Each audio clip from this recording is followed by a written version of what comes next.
Once again, good morning, my sisters and brothers. Good morning, Father.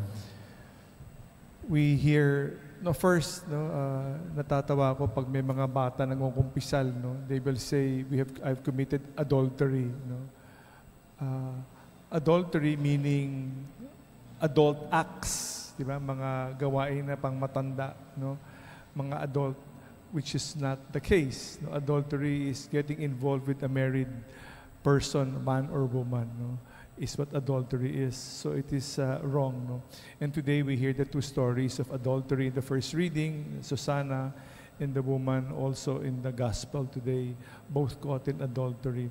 But we will focus because of the long, wonderful first reading, paano nakalaya, how false witness did not stand against the truth in the first reading, paano nakalaya, do not worry, God is our witness. Let us not have false witnesses against us. Trust in the Lord in the first reading. The gospel, we see a woman caught in adultery, huling-huli, but the beautiful action of Jesus, how Jesus went down, that symbol of going down, sumulat siya sa buhangin, sa lapag, sa lupa, is a symbol of His compassion for us. Nagpagkapaba rin si Jesus to be in our level.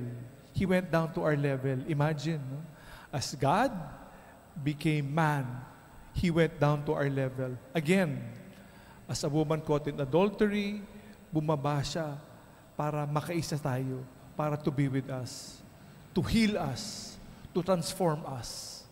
How compassion heals us. Not only heals us, how it transforms us. Instead of condemning, maghusga. Mali naman talaga eh.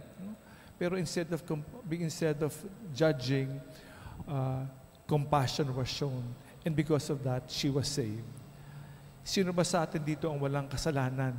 Napakabilis natin maghusga. But instead of passing judgment, let us show compassion.